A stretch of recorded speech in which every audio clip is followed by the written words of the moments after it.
Welcome to quantum coaching Lucknow.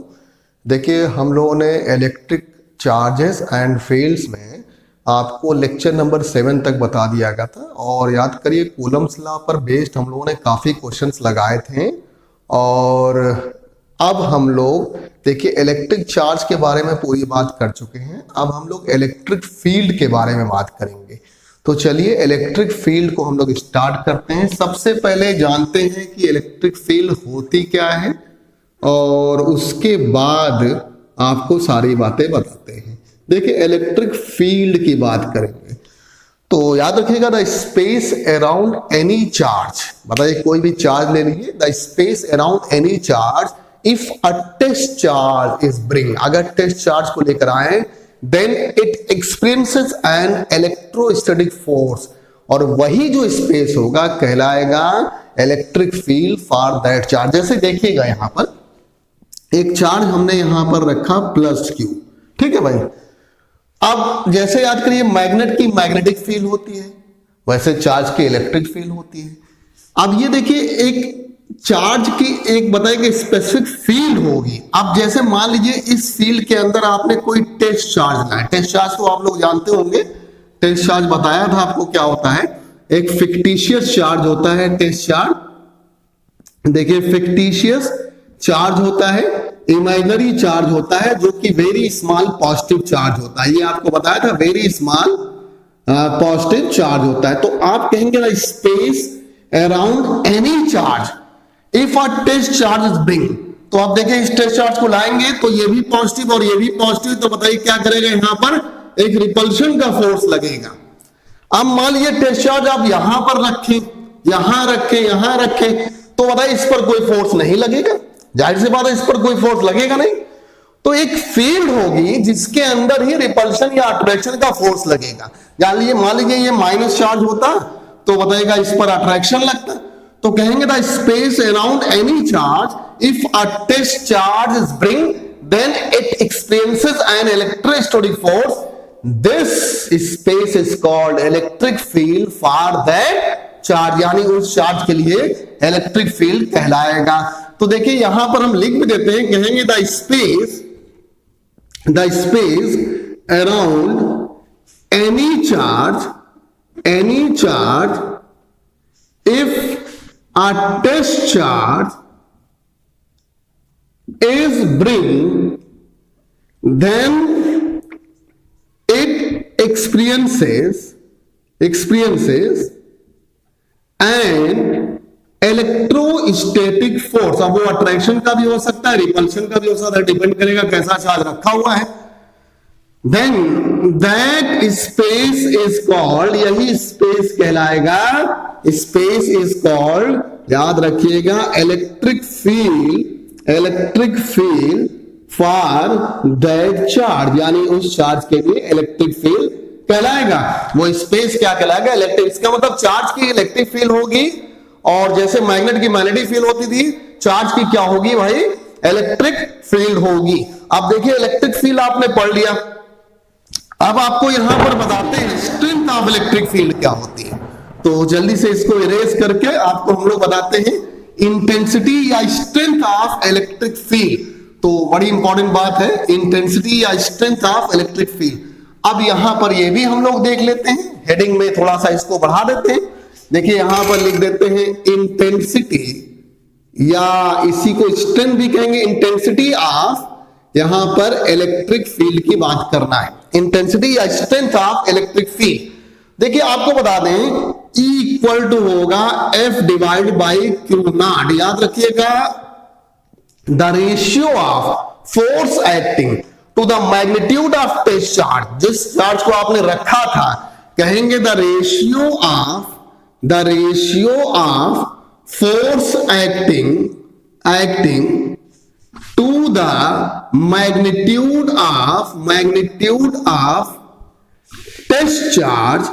Test charge या simply कोई भी चार्ज हो इज कॉल्ड इंटेंसिटी या स्ट्रेंथ ऑफ इलेक्ट्रिक फील्ड, यही कहलाएगा इंटेंसिटी या स्ट्रेंथ ऑफ इलेक्ट्रिक फील्ड। आप ध्यान रखिएगा। अब देखिए E इक्वल, देखिए वेक्टर क्वांटिटी है, E इक्वल टू आपका F डिवाइड बाई यहां पर Q नॉट है, इलेक्ट्रिक फील्ड एक वेक्टर क्वांटिटी है। और अगर यूनिट की बात करेंगे तो न्यूटन पर कूलाम होगी, इसकी यूनिट क्या होगी, न्यूटन पर कूलाम होगी। और एक बड़ी इंपॉर्टेंट बात आपको बता दें, कहेंगे electric field is a vector quantity, याद रखिएगा एक वेक्टर क्वांटिटी है having direction along the force acting, ये बड़ी इंपॉर्टेंट बात है, force acting on test charge, ये बड़ी इंपॉर्टेंट बात है, इसको ध्यान रखिएगा। Electric field is a vector quantity having direction along the force acting on test charge. अब जैसे मान लीजिए एक यहां पर आपने चार्ज ले लिया भाई, सिंपली देखिएगा यहां पर पॉजिटिव चार्ज ले लिया और यहां पर क्या ले लिया, नेगेटिव ले लिया। आपको बता दें अगर यहां पर प्लस क्यू और माइनस, तो इलेक्ट्रिक फील्ड हमेशा कहां से कहां होती है, ये प्लस क्यू है और ये जरा बताइए अगर यहां पर माइनस क्यू है तो इलेक्ट्रिक फील्ड याद रखिएगा पॉजिटिव टू नेगेटिव निकलती है, बात याद रखिएगा। Electric field always from positive to negative charge, ये बात ध्यान रखने वाली है। और ऐसे आपको बता दें यही डायरेक्शन का कॉन्सेप्ट है, समझिएगा जरा इसको। जैसे देखिएगा यहां पर हमने एक चार्ज प्लस क्यू रखा, एक इसका एक स्पेस ये है, इलेक्ट्रिक फील्ड ये है, यहां पर हमने टेस्ट चार्ज रख दिया, बताइए ये भी पॉजिटिव और ये भी पॉजिटिव, फोर्स कहां लगेगा, बाहर की तरफ, तो फोर्स बाहर की तरफ लगेगा टेस्ट चार्ज पर, तो फील्ड भी क्या हो जाएगी, बाहर की तरफ। यही बताया electric field is a vector quantity having direction along the force acting on test charge. Force test charge पर बाहर की तरफ लग रहा है, ये भी बाहर की तरफ लगेगा। अब मान लीजिए यहां पर बताइएगा माइनस क्यू चार्ज रखा होता, अब यहां पर टेस्ट चार्ज रखते तो फोर्स कहां लगता है, अंदर की तरफ। फोर्स अगर अंदर की तरफ लगता है तो इलेक्ट्रिक फील्ड भी कहां लगेगी, अंदर की तरफ लगेगी। तो याद रखिएगा टेस्ट चार्ज पर जो फोर्स की डायरेक्शन होगी वही इलेक्ट्रिक फील्ड की डायरेक्शन होगी। अब देखिए जैसे यहाँ पॉजिटिव और यहाँ नेगेटिव, तो पॉजिटिव से नेगेटिव आ रहा है, यही हमने बताया था इलेक्ट्रिक फील्ड की डायरेक्शन क्या होगी, पॉजिटिव टू नेगेटिव। और याद रखिएगा मेन कॉन्सेप्ट इसका ये है, electric field is a vector quantity having direction along the force acting on test charge. यानी याद रखिएगा टेस्ट चार्ज पर जिधर फोर्स लगेगा उधर ही जरा बताइएगा क्या होगा, इलेक्ट्रिक फील्ड की डायरेक्शन होगी। ये डायरेक्शन का कॉन्सेप्ट बहुत काम आएगा। और याद करिएगा जब हम लोगों ने फोर्स के बारे में बताया था तो आपसे बताया था प्लस प्लस होता था तो क्या होता था, वहां पर रिपेल करता था, प्लस माइनस होता था तो अट्रैक्ट करता था। और यहां पर याद रखिएगा इलेक्ट्रिक फील्ड की डायरेक्शन क्या होगी, टेस्ट चार्ज पर जो फोर्स की डायरेक्शन होगी वही इलेक्ट्रिक फील्ड की डायरेक्शन होगी। तो इंटेंसिटी या स्ट्रेंथ ऑफ इलेक्ट्रिक फील्ड आप समझ गए। अब देखिए अगली बात जो यहां पर है वो है intensity of electric field at a point due to a point charge, किसी पॉइंट चार्ज की वजह से आपको इलेक्ट्रिक फील्ड निकालनी है। ये डेरिवेशन आपको कराते हैं। देखिए मान लीजिए यहां पर एक पॉजिटिव चार्ज ओ पर रखा हुआ, प्लस क्यू रखा हुआ है, ठीक है भाई। अब इसकी एक फील्ड होगी, आपको पता है ऐसे कुछ सर्किल में एक फील्ड होगी। अब उस फील्ड के अंदर हमने कोई टेस्ट चार्ज रख दिया ये, और इसी पॉइंट पी पर आपने कहा था intensity of electric field at a point due two point charge. इस पॉइंट चार्ज की वजह से इस पॉइंट पी पर आपको इलेक्ट्रिक फील्ड निकालनी है, और जिसकी डिस्टेंस पॉइंट ओ से क्या है, आर है। बड़ा इंपॉर्टेंट है। तो आप यहां समझिएगा सबसे पहले अकॉर्डिंग टू कूलम्स लॉ आप देखिएगा, सबसे पहले फोर्स की डायरेक्शन निकाल लेते हैं। फोर्स की डायरेक्शन देखिएगा इधर निकलेगा भाई। टेस्ट चार्ज पर जो फोर्स की डायरेक्शन होगी वही इलेक्ट्रिक फील्ड की डायरेक्शन भी होगी, आपको पता है। तो अकॉर्डिंग टू कूलम्स लॉ आप खुद चेक करिएगा, कूलम्स लॉ से अकॉर्डिंग टू कूलम्स लॉ आप यहां देख लीजिएगा F इक्वल टू हो गया 1/4 pi epsilon not Q not divide by R square. होगा नहीं होगा, यही तो फॉर्मूला होगा कूलम्स लॉ में, आपने पता। अब इलेक्ट्रिक फील्ड का बाय डेफिनेशन आप जानते हैं। बाय डेफिनेशन अगर आप देखिएगा अभी पीछे हमने डिफाइन किया था E equal to F divide by, जिस पॉइंट पर निकालना वही चार्ज कैंसिल होगा। तो हमको पॉइंट P पर निकालना, तो हमको नीचे कौन सा चार्ज रखना होगा, Q नॉट।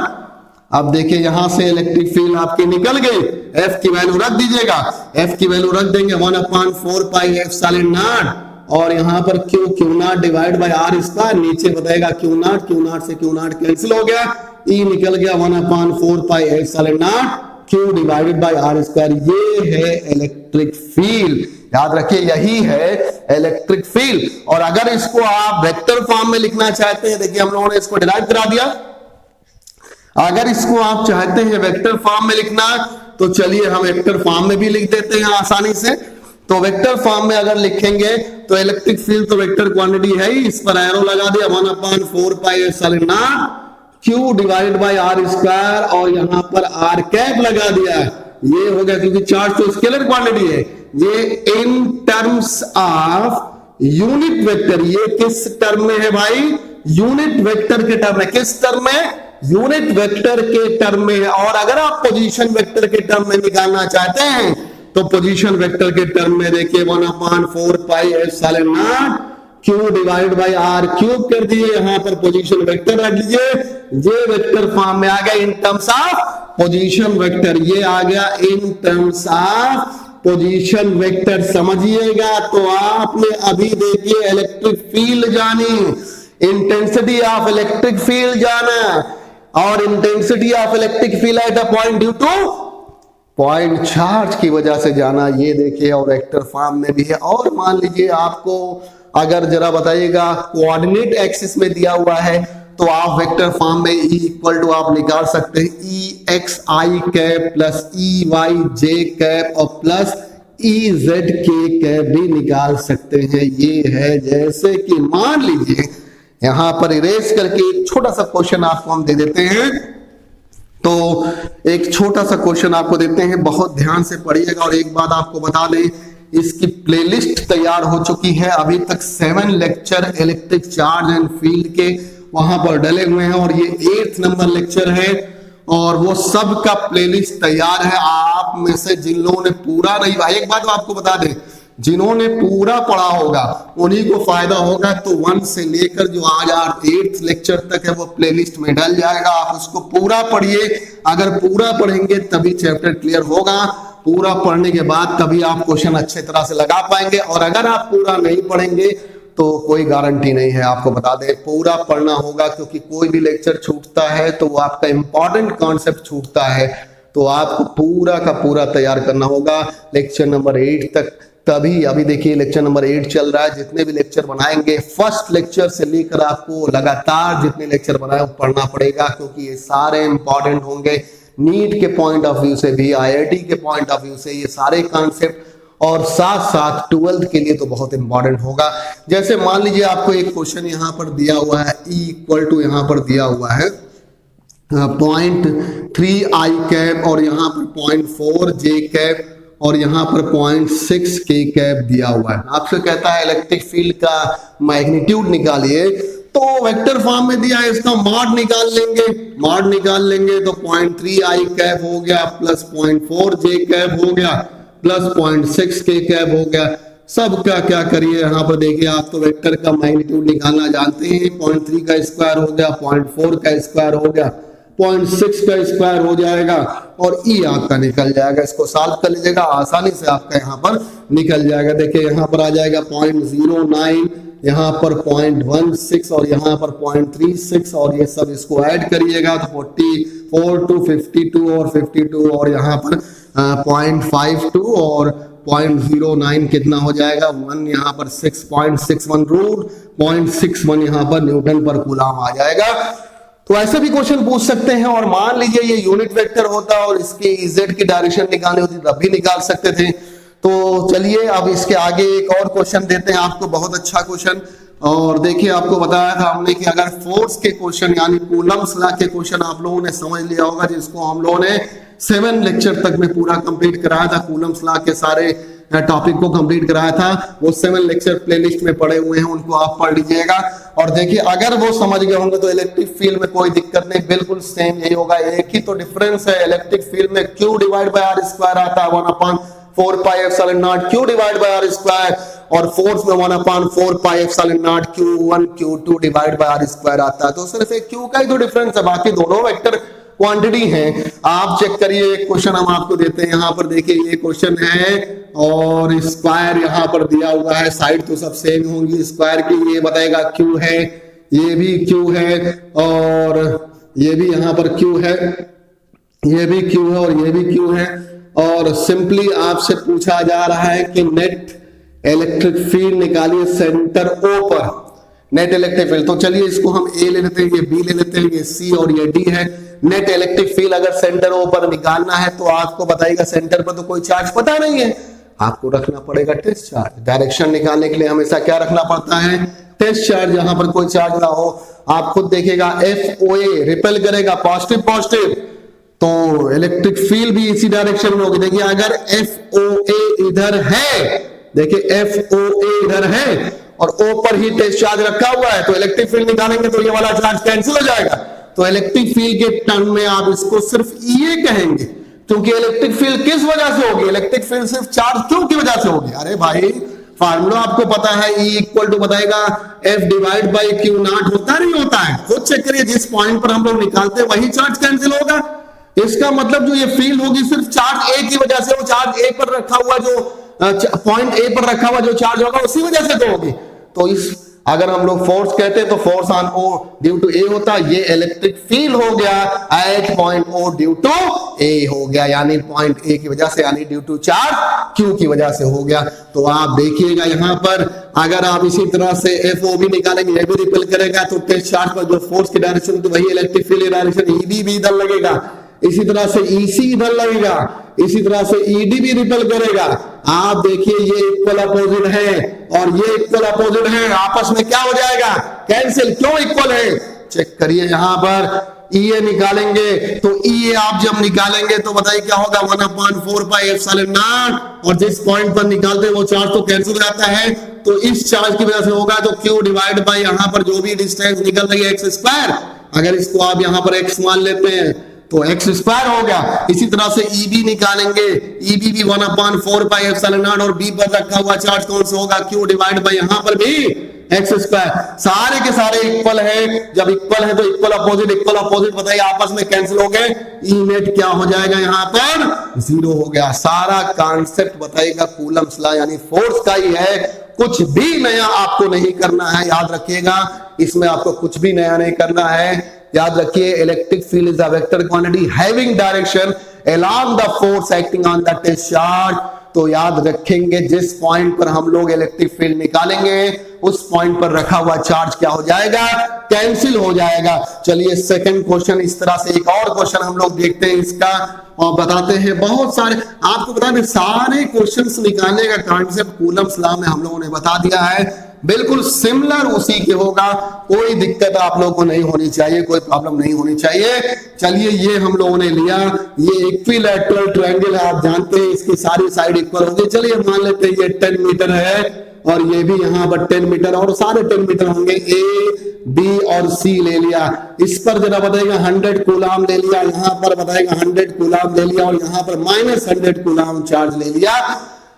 आप सुनिएगा, क्वेश्चंस करा रहे हैं, आपको निकालना है find net electric field eight point A पर निकालना है नेट इलेक्ट्रिक फील्ड। तो सबसे पहले डायरेक्शन का खेल है, डायरेक्शन ही सबसे पहले निकालना होगा। तो डायरेक्शन की बात सबसे पहले करते हैं। देखिएगा आप देखिए एफ ए बी रिपेल करेगा तो इसका मतलब ई बी किधर लगेगा भाई, ई बी यहां पर लगेगा, तो ये हो गया ई बी की डायरेक्शन होगा भाई, ई बी की डायरेक्शन। और देखिएगा ये पॉजिटिव ये नेगेटिव, फोर्स क्या करेगा, अट्रैक्ट करेगा, तो ये बताइएगा ईसी की डायरेक्शन ये हो गई, और 100 वाला तो कैंसिल हो जाएगा, उसी पर निकालना है। इक्विलैटरल ट्रायंगल है 60 डिग्री, ये पूरा कितना हो गया 120 डिग्री।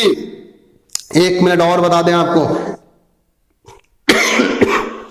ईबी और ईसी आपस में क्या होंगे, इक्वल होंगे। क्यों, क्योंकि देखिएगा जब आप ईबी निकालेंगे और ईसी निकालेंगे, दोनों चेक कर लीजिए, 1/4 पाई एप्सिलॉन नॉट भाई, इस पर भी रखा हुआ चार्ज 100 और इस पर भी 100, ये वाला चार्ज तो कैंसिल हो जाएगा। आपको पता है जिस पॉइंट पर निकालते हैं वो चार्ज कैंसिल हो जाता है।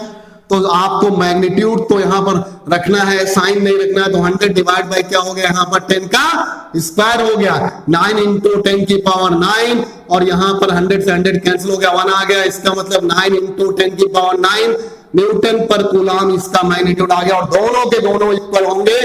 और देखिए ई नेट हम लोग निकाल लेते हैं।